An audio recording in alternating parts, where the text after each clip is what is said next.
Games between Magnus Carlsen and Fabiano Caruana, the number 1 and number 2 players in the world, are often very watchable.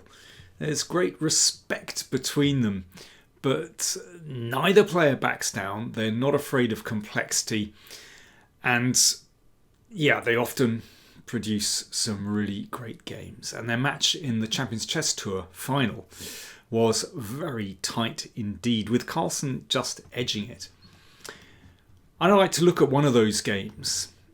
In fact, in this one, Caruana was in a must-win situation in this particular set.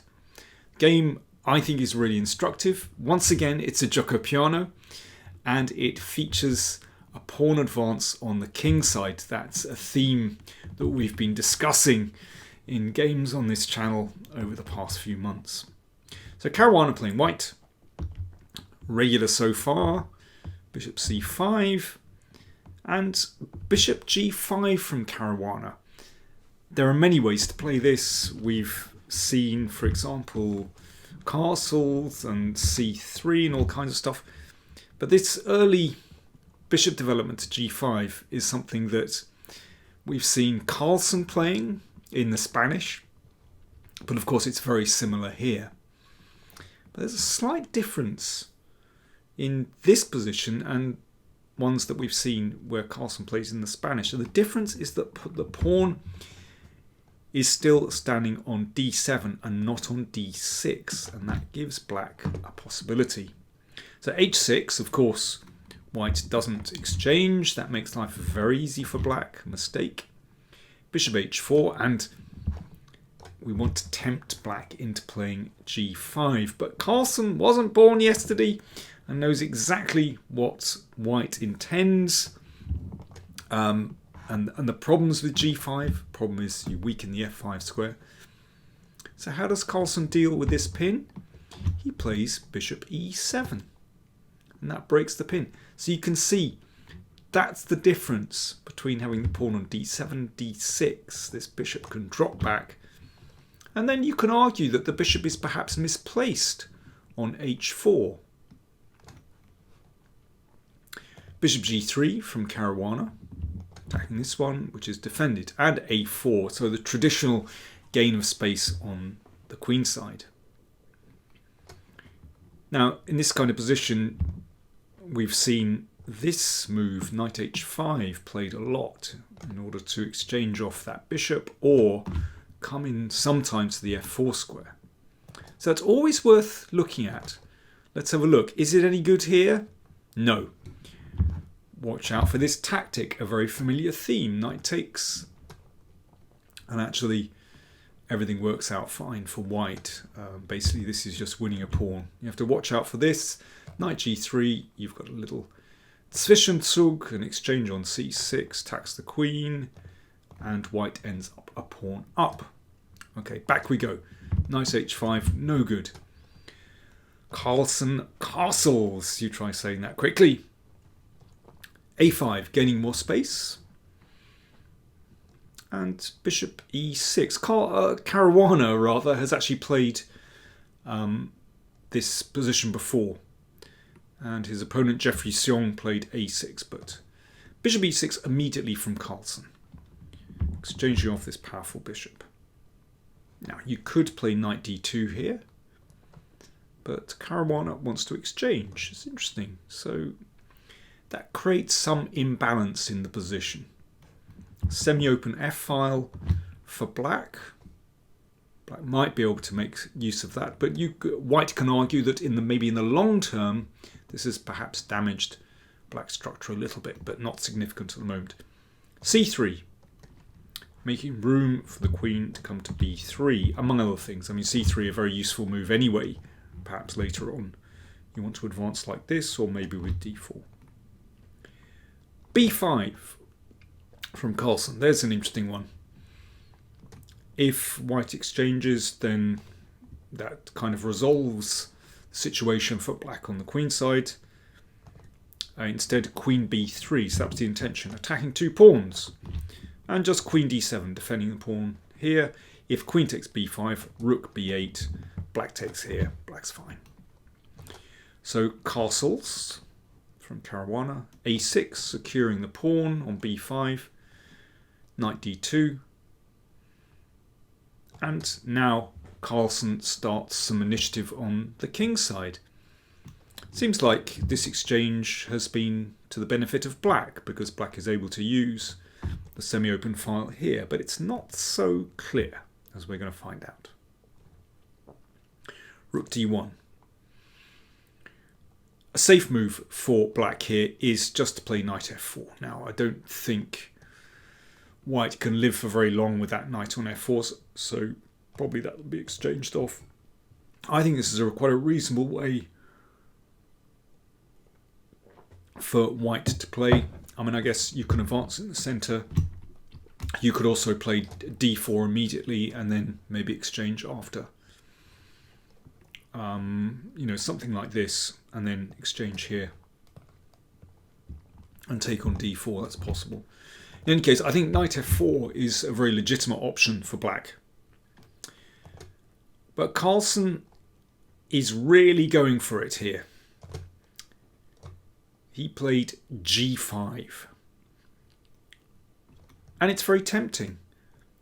And white has a tough decision to make here. Do you allow this pawn to advance? Do you stop it with h3 for the moment? You know, how do you deal with this? And with the queen way across on the other side of the board, then I think this is a very, very tempting move. But it does raise the stakes. Every time you advance a pawn in front of your king, it raises the stakes, because you never know what's going to happen in, say, 20 moves' time. It might be significant that the king is a little bit exposed. We don't know. So how should we deal with this with white? Perhaps you'd like to have a little think. White to play, how are you going to deal with this move g5? Would you play h3? Would you do something else? Is h3 wise? Should you be touching your kingside pawns? White to play, what are you going to do? You have a think. I'll have a drink of my tea. Cheers. Yes, be careful. You can see the white queen is in Siberia.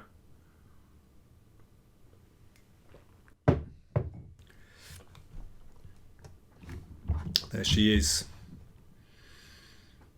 Caruana plays h3, which at first glance I found surprising. It could give black a hook to open up the g-file. In fact, it's the best move. But, you know, in rapid play, to correctly determine the best strategy here is difficult, but he gets it right. h3 is correct. If knight f1, which is certainly a move I would consider to pack the kingside, and maybe the knight can bounce out here. g4 happens, and then an exchange on g3 and bishop g5. Bishop's on a great diagonal here, controls some important squares. The queen perhaps later on has the option to switch over to the kingside along the second rank, and h5, h4 is in the air as well. You know, perhaps the king steps up to g7 and rook h8 is another possibility. That's why Caruana had to react. That's why he played h3. It's the best move. But still, this is reasonable for black. One possibility is to take here. And then, yeah, I mean, this is still interesting. I mean, the knight will come back to h2. I mean, it looks about even. Interesting that, you know, g5 is played. Notice when we've seen g5 before that the f5 square is often a weakness, and then it allows the knight to bounce in here. But with the pawn on e6, that square is covered. Yes, I realise it's pinned at the moment, but we can step out of that pin. So because of that, it feels as though g5 is reasonable. Anyway, h3 played. Carlsen didn't exchange on g3, but played knight f4. Bishop takes f4, rook takes f4 played, and Caruana advanced in the middle. He needs counterplay. Otherwise, black's attack on the king side along f and potentially g5 is going to be too much. So he's countering in the middle. rook f8 and d5. So Caruana is making a breakthrough here. And Carlsen reacts correctly here. He puts the knight back on d8, which looks a bit passive. Again, strategically a very interesting position. If black takes on d5, check. Now notice, having knocked out that pawn on e6, then the f5 square is weak. If we can plant a knight on f5, one of these knights, that's game over. So knight h2. So all we need to do is bounce one of these knights in, and we're there. And the problem is, after rook takes f2, that traps this rook. And otherwise, well, let's say knight d8, f3 closes the f file, and then this knight is going to bounce around. And this is potentially strategically winning for white. It's that bad, or that good for white. This is a fantastic position. This knight does a great defensive job, and indeed might also play its part in the attack as well. So after d5, Carlsen reacted correctly, playing knight d8. Yes, white can exchange here, but the knight will bounce to a good position very quickly. Knight f1, but Caruana bears that in mind. You know, he wants to bring his knight here and potentially come into the f5 square. Tricky moment. You know, once black doubles on the f-file, then, of course, I mean, every Sicilian player will know this. Just like on the c-file, you're always looking for the exchange sacrifice. Is it any good here? Well, probably not. The problem is, well, this knight is actually a very good defensive piece and can indeed come to f5. And if it takes, for example, here, there's a pin on the d-file. So Carlsen resisted the exchange sac probably correctly. h5, but he's rolling down the board, and yes, just like you see it in the Sicilian, where you have pressure on the c-file and the a and b pawns roll down the board, this is the mirror image of that. Okay, the central pawn situation is different, but as far as working away on the semi-open file, very, very similar, just mirrored. Knight e3, good move, starting to look at these squares, and g4 square. g4, so the game is reaching boiling point here. The knight has to move. Now what do you play? Carlsen just took on f2. In fact, the computer prefers bishop g5 and then rook takes, and thinks that black is okay here. I still think this is really tricky for black. I think it's easier for white to play because you've got 2 pawns in front of your king, and black doesn't have any pawns in front of the king, and this rook potentially sliding over. But the computer thinks that black is okay. But anyway, Carlsen played rook takes f2. Knight g4, rook f4. Okay, the rook bounces back, keeping an eye on the e-pawn, keeping an eye on this knight as well. Right. White to play. Here's your next challenge. White to play. What are you going to do next? Considerable pressure here. Very tense. White to play. Cheers, folks. Queen in Siberia. Remember that.